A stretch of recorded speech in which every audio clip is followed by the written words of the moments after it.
जय माँ इंद्राक्षी। इंद्राक्षी धाम में दर्शकों आप सभी का हम हार्दिक स्वागत करते हैं। आज के दिन जिन जातकों का जन्म दिवस है, मैरिज एनिवर्सरी है, उन सभी को हमारी तरफ से बहुत बहुत शुभकामनाएं।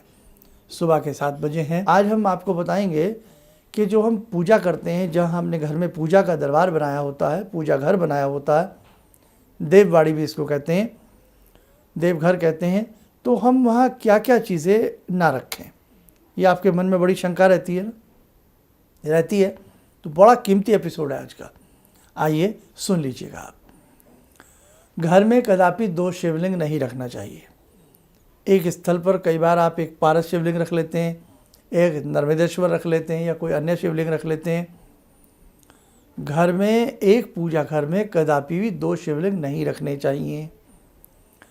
3 गणेश की प्रतिमा पूजा घर में नहीं रखनी चाहिए। प्रतिमा, कैलेंडर की बात नहीं कर रहे, कागज़ के कैलेंडर की बात नहीं कर रहे। पूरी बात ध्यान से हमेशा सुना करें, फ़ायदे में रहेंगे। 3 गणेश की प्रतिमा नहीं रखनी चाहिए। 2 शंख कदापि एक स्थल पर नहीं रखने चाहिए, चाहे उसमें वामवर्ती हो चाहे दक्षिणावर्ती हो, चाहे वामवर्ती और दक्षिणावर्ती हो। 2 शंख एक पूजा स्थल में नहीं रखे जाते। 2 सूर्य की प्रतिमाएं या 2 सूर्य यंत्र एक पूजा स्थल में नहीं रखे जाते।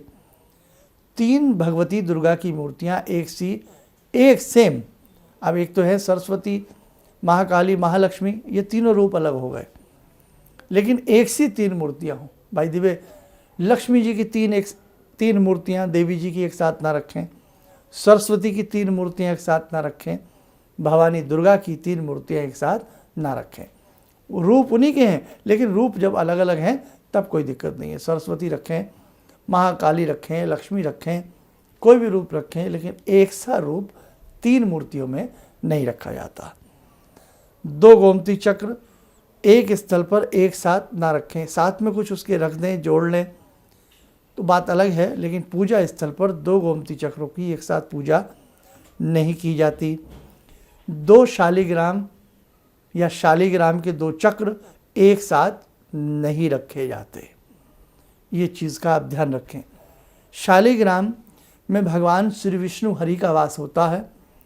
शालिग्राम की कभी भी स्थापना नहीं की जाती, ध्यान रखें। घर के अंदर, घर की देववाड़ी में, पूजा घर में हमेशा अचल मूर्ति रखी जाती है। हमेशा, सॉरी ये पॉइंट काट दें, अब ले, घर के देववाड़ी में, घर के पूजा स्थल में हमेशा चल प्रतिमा रखी जाती है। चलने वाली से मतलब स्वयं नहीं चलती हैं, यानी कि आज हम यहाँ मंदिर बनाए हैं तो यहाँ रख सकते हैं, कहीं और मंदिर बनाया तो उठा करके वहाँ रख सकते हैं। ये घर आज हमारा है, हमने दूसरा घर ले लिया, वहाँ ले जा सकते हैं। हम कोई जॉब वाले व्यक्ति हैं, ट्रांसफ़र हो गया तो इस स्थान से दूसरे स्थान पर ले जा सकते हैं। तो घर में चल रूपात्मक मूर्तियां स्थापित करें, और मंदिर में हमेशा अचल मूर्तियां स्थापित की जाती हैं। ये बात का सभी को मालूम है। तो कुछ छोटी छोटी बातें हैं जिनका हमें हर रूप में ध्यान रखना चाहिए। कई बार हम बड़े प्रसन्न हो जाते हैं, देखो हमने 6 तरह के शंख एक साथ रखे हैं। नहीं साहब, युद्ध में भी एक शंख बजता है, ये ध्यान रखिएगा।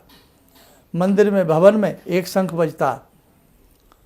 इसीलिए जो हमारे घर का मंदिर है, घर की हमारी ओरा है, घर की ऊर्जा बनती है, वहाँ पर भी कई बार कुछ अच्छी चीज़ें नकारात्मक प्रभाव छोड़ सकती हैं। किसी चीज़ की अत्यधिकता, किसी चीज़ की सीमा पार होना, या उस चीज़ का पालन ना होना। अब हमने घर में बाय द वे 5 पशु रखे, तो 5 को चारा चाहिए, घास चाहिए, पानी चाहिए। आपसे एक का भी ढंग से नहीं होता तो 4-5 का कैसे करेंगे? इसलिए ध्यान रखें, शास्त्रों में जो नियम हैं, जो हमारे ऋषियों ने बहुत मंथन करके, विचार करके ये नियम बनाए हैं, वही नियमों का हम पालन करें तो हमारे लिए अच्छा है। और एक चीज़ आपको दर्शकों में और बताऊं, यहाँ कोई भी चीज़ जो हम आपको समझाते हैं या बताते हैं, सारा का सारा ये ऋषियों का बताया हुआ ज्ञान है जो हम आप तक ट्रांसफ़र कर देते हैं। ऐसा नहीं है, कोई मनगढ़ंत कहानियाँ नहीं है कि साहब मैं कहूँ मैंने ये खोज की है, मैंने ये शोध की है। ये कोई मनगढ़ंत कहानियाँ यहाँ नहीं होती हैं।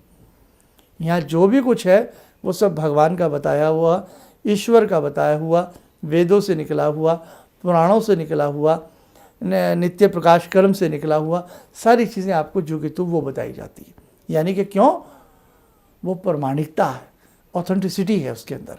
अब हम आपसे कह दें मोशन, इसको आप मोटन पढ़ें, क्यों पढ़ें साहब? मोटन क्यों पढ़ें? अब उसमें जिस स्पेलिंग का, जिस अक्षर का, जिस वर्ड का विलुप्तता है, उसी प्रकार से उसको पढ़ा जाएगा। मोशन को मोशन पढ़ा जाएगा, मोटन नहीं पढ़ा जाएगा। उसकी प्रमाणिकता भी है। डिक्शनरी में जाएं, कहीं भी जाएं, ऑक्सफोर्ड की डिक्शनरी में जाएं, किसी में भी जाएं, वहाँ आपको समझ में आ जाएगा। हिंदी में अनेकों प्रकार के हमारे शब्द हैं, उसको जैसे हमारे ऋषियों ने, शास्त्रों ने कहा है, हम उसका वैसे ही उच्चारण करेंगे। विसर्ग है तो विसर्ग की मान्यता रखेंगे, हलंत है तो हलंत की मान्यता रखेंगे। जैसे उर्दू में भी जेर, जबर, नुक्ता, उनकी मान्यता रखी जाती है। एक चीज़ हमें आसान लगती है, आपको आसान लगती है, लेकिन हर चीज़ की अपनी गरिमा होती है। कागज, कागज़,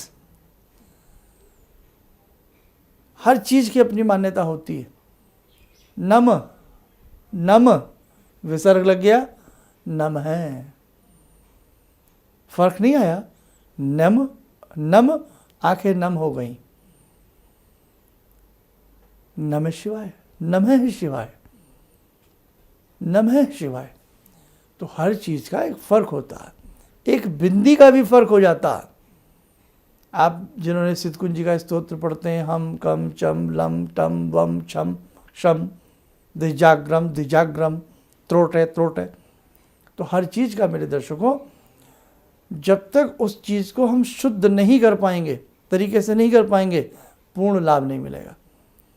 ट्रांजिस्टर शायद सबके घर में हो, मोबाइल में भी होता है अब तो, रेडियो है ना। हमारे ज़माने में हम लोग जब भाई रेडियो सुना करते थे, या आज भी जिनके घर में रेडियो ट्रांजिस्टर है, एक इधर से उधर भी जरा सा एंटीना फिट ना बैठे तो अजीब आवाज़ आएगी, साफ आवाज़ नहीं आएगी, स्वर लहरी आपको साफ सुनाई नहीं देगी। जब प्रॉपर स्टेशन आपका शुद्ध होगा तो आपको आवाज़ अच्छी सुनने को मिलेगी। वीणा का एक तार, हारमोनियम का एक तार, चाहे सप्तक हो, मध्यम हो, तार कुछ भी हो, वीणा का एक तार अनबैलेंस हो जाए, वायलिन का एक तार अनबैलेंस हो जाए, सरगम में मज़ा नहीं आएगा। बांसुरी का एक छिद्र कुछ छिद्र हो जाए, सरगम में मज़ा नहीं आएगा, लय ताल में भंगता आ जाएगी। तो ऐसे ही हर चीज़ के अंदर सावधानियां हैं, क्या करें क्या ना करें, कैसे करें कैसे ना करें। ऐसे ही मेरे दर्शकों, जब आप पूजा पाठ करते हैं तो वहाँ पर भी कुछ विशेष सावधानियां रखी जाती हैं। आपको समझ में आ गया होगा, और बहुत सारी चीज़ें समय समय पर हम आपको बताते रहेंगे। दर्शकों, प्रतिदिन इस ध्यान साधना से अवश्य जुड़ने का प्रयास करें। जीवन में विशेष प्रकार की सुख शांति का आपको अनुभव होने लगेगा। समय का इशारा, इन्हीं शब्दों के साथ हम अपनी वाणी को विराम देते हैं। जय मां इंद्राक्षी।